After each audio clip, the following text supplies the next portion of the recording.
Hello, and hopefully everyone can hear us again back at home. As apologies there, we had some technical issues and basically the internet went down. So I think this just justifies why Labour were right to demand free nationalised broadband for everyone. That was a very good demand, and unfortunately, Labour did not get in to carry that out. Now, as we were discussing before, obviously discussing the huge events of today in terms of the suspension of Jeremy Corbyn, and joined obviously by Rob Sewell, who was in the middle of telling us obviously about the attempts by the right wing to basically purge the left of from the whole party and make it a safe pair of hands for big business. So, Rob, would you like to take it from there, what you were saying in that respect? Yeah, technology is going to work for us this time.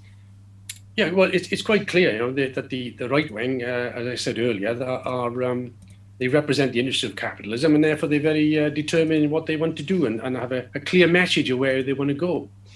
And that the left itself had really made some serious mistakes in the last period, in the last 5 years. There were many opportunities where the left could have swept out the right-wing careerists in the party, could have brought back the socialist constitution that was purged by Tony Blair, and we could have had a fully fledged socialist party fighting against the Tories at the present time, minus this sabotage from the right wing in the party. But and the failure really is this attempt to believe that the right wing are somehow comrades of ours, or colleagues of ours, and they're clearly Tory infiltrators who are hell-bent on defending the interests of capitalism within the ranks of the Labour Party and the trade unions for that matter. And the whole ethos is to cleanse the Labour Party of elements who are attempting to change society and reinforce the position of those who see capitalism as the main beneficiary, if you like. And the trade union leaders have a very how can you say? They could have used their weight because they effectively controlled the Labour Party.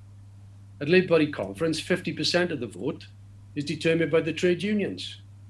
And when you consider the vast majority of the constituency Labour parties, the ordinary Labour parties are controlled by the left, then it would have been quite easily to carry through radical policies, bring in open selection or automatic reselection of MPs, and adopt all the policies that were needed that would transform the Labour Party completely.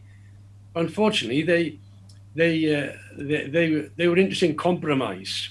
There's never a right time, they said, for bringing in things, and therefore they scuttled the attempts by the rank and file to transform the Labour Party completely. We had the instance of Clause 4, where the vast majority of constituency parties voted in favour of restoring Clause 4, which is the socialist commitment that the Labour Party had, which was abolished by Tony Blair. And yet, this was blocked by the trade unions, which is where you get, at a time when they could have easily been carried, and therefore we've been in a different position. Likewise with open selection. Here we had a position where 90% of constituency parties favoured open selection, and they wanted to debate it and push it through. And yet we saw the role of the trade unions was 90% of the vote of the trade unions was to block such a discussion. And therefore, that opened the way then for the defeat of the left, as a matter of fact, because the only way you can challenge the right wing in the parliamentary Labour Party is give democracy to the rank and file of the party. There's no other way. And if you refuse to do that, then you're going to end up in a mess. And this whole attempt was an attempt to compromise, where you can't compromise. We have to recognise the real nature of the right wing, which are agents of an enemy class within the movement, and you can't compromise with them. In fact, they need to be cleared out. They are infiltrators. We need people who are prepared to represent the interests of the working class. And as a result of those measures, all that power, all that energy, all that support for a fundamental transformation of the Labour Party was lost. I mean, and once the right wing get hold of the reins, they don't mess about, they don't compromise, they don't water down the position, they carry through in a vicious way everything that's in their interest to carry through, including the suspension of Jeremy Corbyn. I mean, give the devil their due. They're ruthless when it comes to representing their interests. And it's about time that the trade union leaders acted in the same ruthless fashion, but in the interest of the working class. That's the whole point. Instead of compromising and wheeling and dealing. And it's a reflection, really, of their politics. That's the problem with it. That they think that, they've no perspective of socialism. They think they can compromise within capitalism. We'll get a milder, gentler capitalism. They've lost faith in changing society, really. And that's a reflection then of their attempt to compromise within the labour and trade union movement. It's the same method, if you like. You see it also at the moment, in response to this act of aggression, even a lot of the left leaders are saying, we need to keep calm, we need to, don't rise to the bait. And it's kind of, you've had the right wing spitting in our faces, and it's almost kind of turning the cheek and inviting, another round of aggression, inviting them to slap you in the face. It seems very much like, throughout there's been this case of weakness inviting aggression, basically. And now, with this kind of declaration of war, you've still got attempts from a lot of the left leaders to try and have that compromise, but as you say, where's the possibility of compromise with these people who clearly represent a whole different set of class interests? They really represent big business agents. So, what do you think how should the left really be responding in this situation? Well, certainly, it's got to go on the offensive. It's got to shake itself down and shake itself from the lethargy of the past period, and go on the offensive against this move. First of all, to suspend Jeremy Corbyn, but it's only the beginning of an attempted purge within the party, and therefore, the trade union should be demanding that Keir Starmer, backs off, that Corbyn's reinstated. But that's only just the first thing, really. The whole position should be to try and to fight for the real transformation of the trade union and labour movement. Well, the Labour Party is part of the labour movement, and as I said earlier, the problem with the trade unions controlled the Labour Party. If anybody's to blame here of a position that we have now, it's those who just left the situation slip from their fingers. When there was an enormous possibility, they just threw in the towel because they wanted to compromise. And therefore, I would say there's not only there are those who say, well, the trade unions should cut the funding to the Labour Party, perhaps they should disaffiliate from the Labour Party, they should create a new Labour Party. Well, they did a bad job, not so long ago. How are they going to do a good job of the new party? What needs to be done is we need to transform the trade unions too.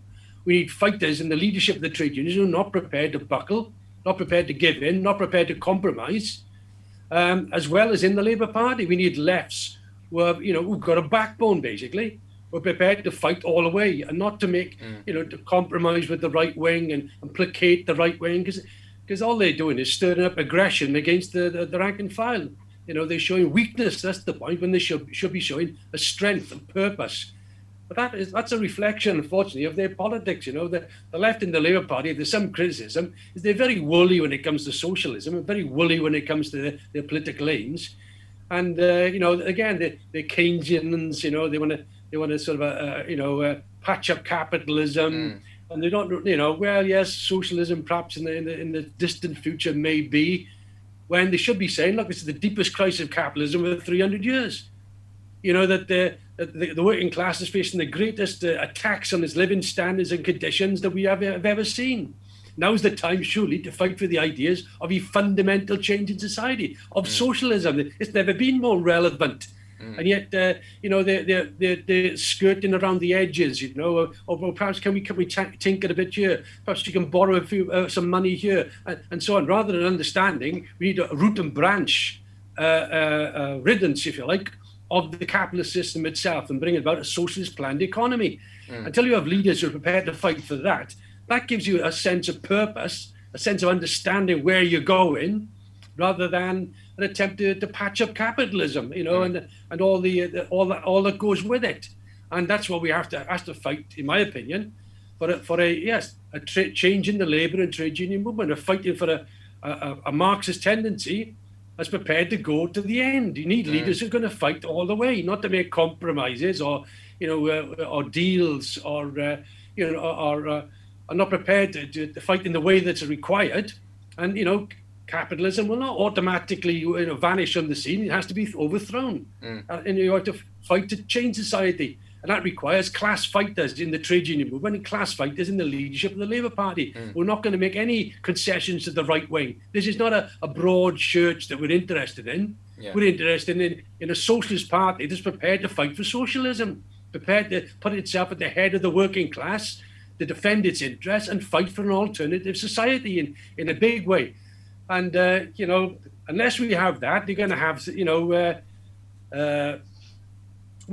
going to have compromises made. I mean, the struggle is going to be more protracted, because what it requires is a determined struggle against the right wing to the end. And that means confronting capitalism, because that's what they defend.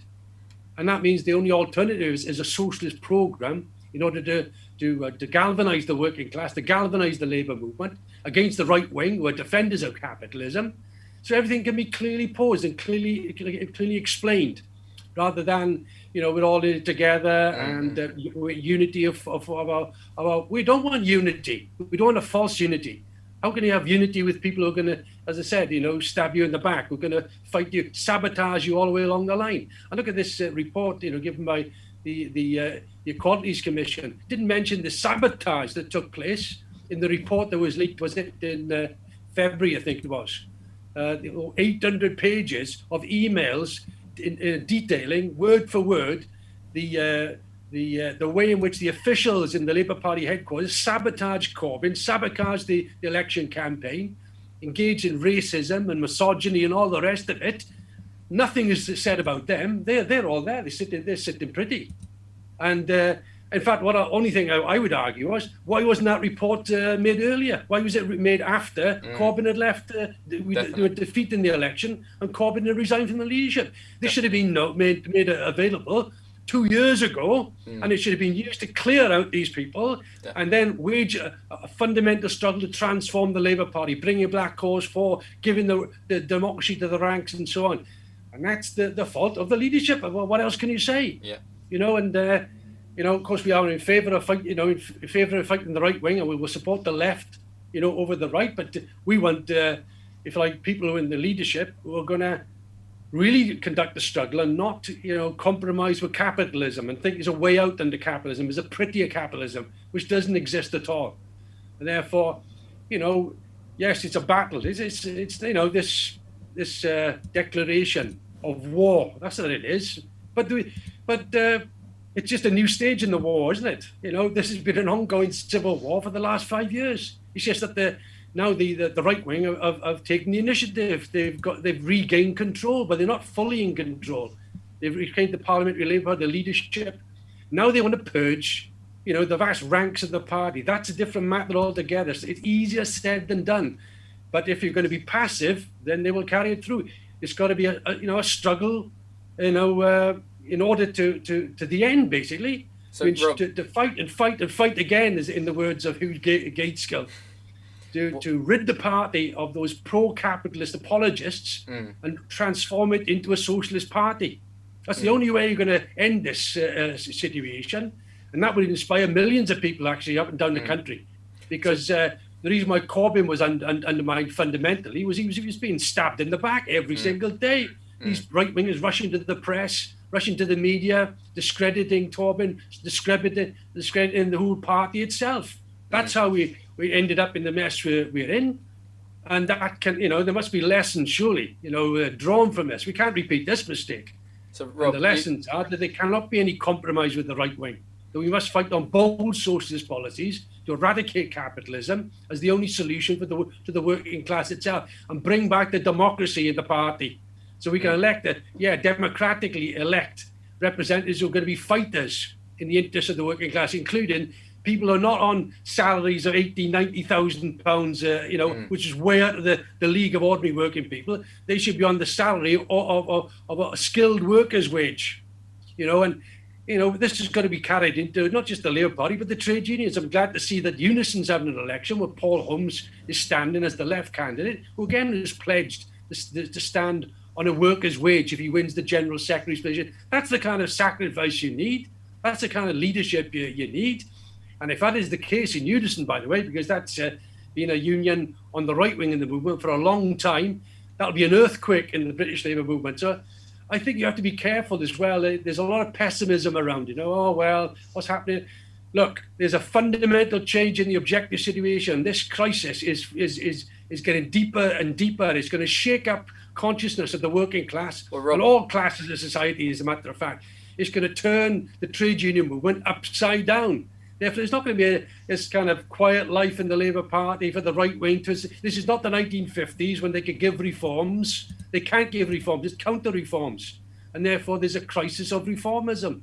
So we're in a period of sharp and sudden changes in the situation. And if the right wing think that they've sewn everything up and everything's hunky dory, they got another thing coming, because it's the working class who are going to face the brunt of this crisis, and they're going to be moving into action, into the trade unions. And from them, they will demand political representation.